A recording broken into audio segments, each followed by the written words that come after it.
Welcome to special focus. దేశ రాజకీయాల్లో delimitation చర్చ. సౌత్ వర్సెస్ నార్త్ గా రాజకీయ రగడ దేనికి? దక్షిణాది రాష్ట్రాలు ఎందుకు భయపడుతున్నాయి? జనాభా ప్రాతిపదికన డీలిమిటేషన్ చేస్తే దక్షిణాదికి నష్టం తప్పదా? జనాభా నియంత్రణే దక్షిణాదికి మైనస్గా మారిందన్న వాదనలో నిజమెంత? స్టాలిన్ సహా పలువురు దక్షిణాదికి చెందిన పార్టీల నేతలు ఇమ్మీడియట్గా పిల్లల్ని కనాలని ఎందుకు తొందర పెడుతున్నారు?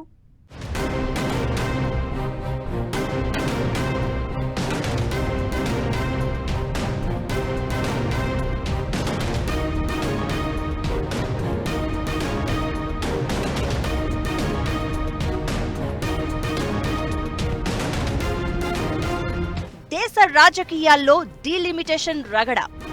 సౌత్ వర్సెస్ నార్త్ గా మారిన రాజకీయ రగడ. దక్షిణాది రాష్ట్రాలు ఎందుకు భయపడుతున్నాయి? జనాభా ప్రాతిపదికన డీలిమిటేషన్ చేస్తే దక్షిణాదికి నష్టమేనా? ఎంపీ సీట్లలో దక్షిణాదికి నష్టం తప్పదా? జనాభా నియంత్రణే దక్షిణాది రాష్ట్రాలకు శాపంగా మారనుందా? డీలిమిటేషన్ ఇప్పుడు దేశవ్యాప్తంగా రాజకీయంగా హాట్ గా చర్చకు దారితీస్తున్న అంశం. పార్లమెంటు నియోజకవర్గాల డీలిమిటేషన్ రగడతో నార్త్ వర్సెస్ సౌత్ అన్నట్లుగా రాజకీయం మారింది. నియోజకవర్గాల పునర్విభజనపై దక్షిణాది రాష్ట్రాల్లో భయం కమ్ముకుంది. ఉత్తరాది రాష్ట్రాలతో పోలిస్తే దక్షిణాది రాష్ట్రాల్లో పార్లమెంటు నియోజకవర్గాల సంఖ్య తగ్గుతుందనేది ఆయా రాష్ట్రాల ఆందోళన. ముఖ్యంగా తమిళనాడులో ఎంపీ సీట్లు తగ్గుతాయని ఆ రాష్ట్ర ముఖ్యమంత్రి ఎంకే స్టాలిన్ తీవ్రంగా ఆరోపిస్తున్నారు. జనాభా ప్రాతిపదికన పార్లమెంటు నియోజకవర్గాల పునర్విభజన జరిగితే అప్పుడు తమ రాష్ట్రాలకు తీరని అన్యాయం జరుగుతుందని సౌత్ పొలిటికల్ పార్టీలు, లీడర్లు భయపడుతున్నాయి. అందుకే ఇప్పుడు పిల్లల్ని కనాలని కొత్త రాగం అందుకున్నారు. దక్షిణాది రాష్ట్రాలు గత కొన్నేళ్లుగా మెరుగైన జనాభా నియంత్రణ పద్ధతులు పాటించడం వల్ల అదిప్పుడు తమకు పెను శాపంగా మారుతోంది అన్నది తమిళనాడు సీఎం స్టాలిన్ సహా పలువురు దక్షిణాది పార్టీల నాయకుల అభిప్రాయం. ఉత్తరాది రాష్ట్రాల్లో దక్షిణాది రాష్ట్రాలతో పోలిస్తే జనాభా పెరుగుదల ఎక్కువ.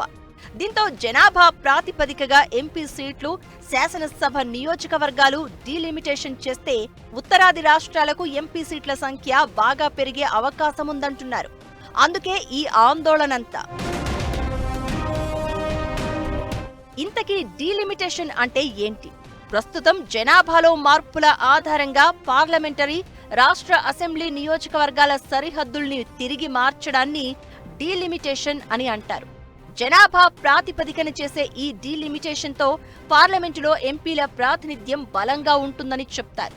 అలాగే షెడ్యూల్డ్ కులాలు, షెడ్యూల్డ్ తెగలకు ఎన్ని సీట్లు రిజర్వ్ చేయాలో కూడా ఇది నిర్ణయిస్తుంది. రాజ్యాంగంలోని ఆర్టికల్ 82, 170 ప్రకారం ప్రతి జనాభా లెక్కల తరువాత నియోజకవర్గాల సంఖ్య, వాటి సరిహద్దులను సర్దుబాటు చేస్తారు.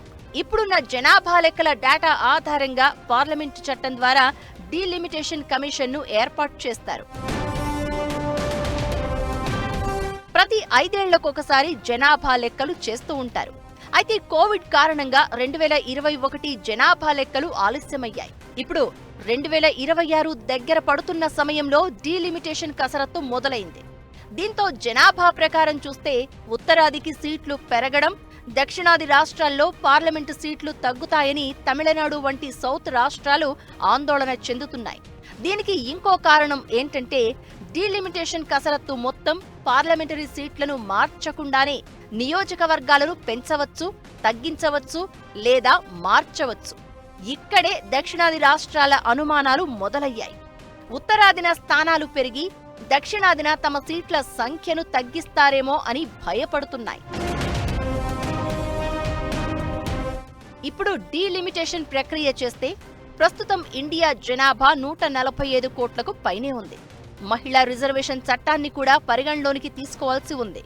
1951, 1961, 1971 జనాభా ప్రకారం చూస్తే ఇప్పుడున్న జనాభా ఆధారంగా లోక్సభ సీట్లు 543 నుంచి 753కి పెరిగే అవకాశం ఉన్నట్లు తెలుస్తోంది.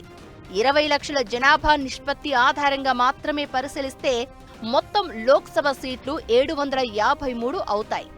దక్షిణాదికి 144 సీట్లు దక్కే అవకాశం ఉంటుంది. ఇందులో తెలంగాణకి 20, ఏపీకి 28, కేరళకు 19, తమిళనాడుకు 41, కర్ణాటకకు 36 సీట్లు వస్తాయని అంచనా.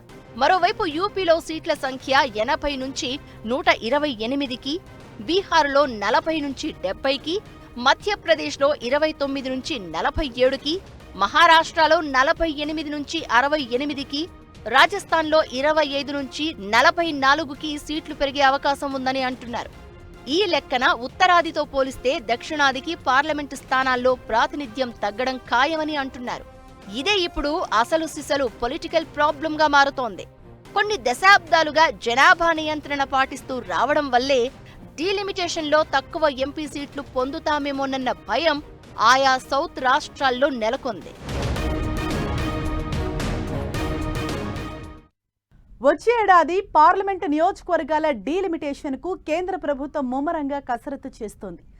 ఈ విషయంపై తమిళనాడు ముఖ్యమంత్రి ఎంకే స్టాలిన్ సహా పలువురు సౌత్ లీడర్లు అభ్యంతరం వ్యక్తం చేశారు. పార్లమెంట్లో సౌత్ స్టేట్స్ గొంతు నొక్కేలా చేస్తున్నారన్న ఆందోళన వ్యక్తమవుతోంది.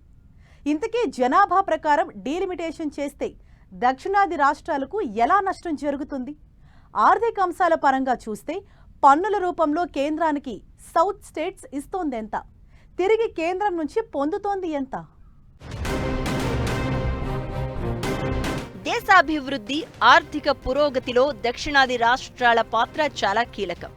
దేశ జీడీపీలో దక్షిణాది రాష్ట్రాలైన తమిళనాడు, ఏపీ, తెలంగాణ, కర్ణాటక, కేరళ వాటా 33%. మిగతా 24 రాష్ట్రాల వాటా 67%. ఇప్పటికే పన్నుల వాటాల్లో జనాభా తక్కువై సౌత్ స్టేట్స్ తీవ్రంగా నష్టపోతున్నాయి. రాష్ట్రాల నుంచి కేంద్రానికి పన్నుల రూపంలో ₹1 పంపితే 42 పైసలు మాత్రమే వెనక్కి వస్తున్నాయని తెలంగాణ సీఎం రేవంత్ ఆరోపించారు. జనాభా, పేదరికం ఎక్కువగా ఉన్న యూపీ కేంద్రానికి ₹1 ఇచ్చి ₹3 కేంద్రం నుంచి పొందుతోంది. బీహార్ అయితే ₹1 పన్నుల రూపంలో కేంద్రానికి ఇచ్చి అక్కడి నుంచి ₹7కు పైగా రిటర్న్ పొందుతోంది.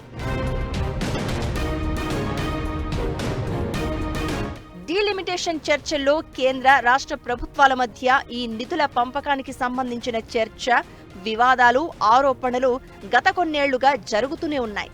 రాష్ట్రాల నుంచి కేంద్రం పన్నుల్ని వసూలు చేస్తుంది. ఆ తర్వాత వాటిని ఆయా రాష్ట్రాలకు పంపిణీ చేస్తుంది. దీనికోసం 5 ఏళ్లకు ఒక ఫైనాన్స్ కమిషన్ ఏర్పాటు చేస్తారు. ఈ కమిషన్ సిఫార్సుల ఆధారంగా కేంద్రం రాష్ట్ర ప్రభుత్వాలకు నిధుల్ని కేటాయిస్తుంది. 13వ ఆర్థిక సంఘం ఉన్నంత వరకు ఆదాయంలో 32% మాత్రమే రాష్ట్రాలకు పంపిణీ అయ్యేది. 14వ ఆర్థిక సంఘం రాష్ట్రాలకు నిధుల కేటాయింపును 32 నుంచి 42% పెంచింది. ప్రస్తుతం 15వ ఆర్థిక సంఘం సిఫార్సులు అమల్లో ఉన్నాయి. ప్రతి రాష్ట్రం ఈ 42% నిధులను ఎలా పంచుకోవాలో ఫైనాన్స్ కమిషన్ నిర్ణయిస్తుంది. రాష్ట్రాల విస్తీర్ణం, జనాభా, అత్యల్ప తలసరి ఆదాయం, అటవీ, పర్యావరణం, రాష్ట్రాల పన్నుల వసూళ్ల సామర్థ్యం, జనాభా నియంత్రణ ఈ అంశాలను బట్టి కేంద్రానికి నిధుల పంపిణీపై ఫైనాన్స్ కమిషన్ సిఫారసులు చేస్తుంది. 15వ ఆర్థిక సంఘం సిఫార్సుల ప్రకారం తమిళనాడుకు కేంద్రం 2,12,600 కోట్ల నిధుల్ని కేటాయించారు. కర్ణాటకకు 1,92,500 కోట్లు, ఏపీకి 2,34,000 కోట్లు పంపిణీ చేశారు. అదే యూపీకి 8,55,000 కోట్లు, మధ్యప్రదేశ్కు 3,82,000 కోట్లు, బీహార్కు 4,78,000 కోట్ల నిధుల్ని ఇచ్చారు. ఇలా జనాభా ప్రాతిపదికన ఎక్కువ నిధుల్ని ఉత్తరాది రాష్ట్రాలే పొందాయన్న ఆరోపణల్ని కేంద్రం, ఫైనాన్స్ కమిషన్ ఎదుర్కొంటోంది. ఇప్పుడు దేశానికంటే వచ్చేసి నిధులు అనేటువంటి సమాన ప్రాతిపదికన ప్రజాస్వామ్యబద్ధంగా, రాజ్యాంగబద్ధంగా జరగాలనేటువంటి ఒకటి ఉంటే, మరి దక్షిణ భారతదేశంలో సాధించినటువంటి అభివృద్ధి ఫలితంగా జనాభాను తగ్గించడం వల్ల ఈ కేంద్రం నుంచి రావాల్సినటువంటి నిధులు ఏవైతే ఉన్నాయో ఆర్థిక సంఘం నిధులు, అదేవిధంగా వచ్చేసి లోక్సభలో ఉండాల్సినటువంటి సీట్లు ఏవైతే ఉన్నాయో వాటిని తగ్గిపోతున్నాయి అనేటువంటి వాదన. Is it a punishment are reward? 1976 తర్వాత దక్షిణాది రాష్ట్రాల్లో కేరళ, తమిళనాడు, కర్ణాటక, ఉమ్మడి ఏపీ, విభజన తర్వాత తెలంగాణ ఈ రాష్ట్రాలన్నీ ఒకరు లేదా ఇద్దరు పిల్లల్ని మాత్రమే కనాలని జనాభా నియంత్రణకు ముందడుగు వేశాయి. పాపులేషన్ను కంట్రోల్ చేయడంలో ముందంజలో నిలిచాయి. తమిళనాడులో 2001 నాటికే సంతానోత్పత్తి రేటు 2.0గా ఉంది. యూపీ, బీహార్ లాంటి రాష్ట్రాల్లో 2015 నాటికి జనాభా పెరుగుదల రేటు 4.0గా ఉంది. ఇలా ఉత్తరాది రాష్ట్రాల్లో క్రమంగా జనాభా పెరిగింది. 2001లో డీలిమిటేషన్ చేశారు, కానీ జనాభా ప్రాతిపదికన కాదు. సీట్ల సంఖ్యను పెంచకపోయినా నియోజకవర్గాల హద్దులను మార్చారు. ప్రస్తుతం డీలిమిటేషన్కు మరో ఏడాది గడువు మాత్రమే ఉండడంతో సౌత్ స్టేట్స్ ఆందోళన వ్యక్తం చేస్తున్నాయి. కేంద్ర ప్రభుత్వం ఇప్పుడు దీనిపై స్పీడ్ పెంచింది. అయితే జనాభా ప్రకారం కాకుండా ఆయా రాష్ట్రాల్లో ఉన్న సీట్ల సంఖ్యను ప్రాతిపదికన చేసుకుని 50% పెంచాలని, అప్పుడు అన్ని రాష్ట్రాలకు న్యాయం జరుగుతుంది అనేది దక్షిణాది రాష్ట్రాల వాదన. అసలు పునర్విభజన ఏ ప్రాతిపదికన జరుగుతుందో చెప్పాలని తెలంగాణ సీఎం రేవంత్ రెడ్డి గట్టిగా డిమాండ్ చేశారు. దక్షిణాది రాష్ట్రాల నోరు నొక్కేందుకు డీలిమిటేషన్ అస్త్రాన్ని కేంద్రం ప్రయోగిస్తోంది అన్నారు కర్ణాటక సీఎం సిద్ధరామయ్య. పునర్విభజన ప్రక్రియపై కేంద్రం క్లారిటీ ఇవ్వాలని, అందరితో చర్చించి అడుగులు వేయాలని లెఫ్ట్ పార్టీలు డిమాండ్ చేస్తున్నాయి. మరి ఈ డీలిమిటేషన్ రగడకు కేంద్రం ఎక్కడ పులు స్టాప్ పెడుతుందో చూడాలి.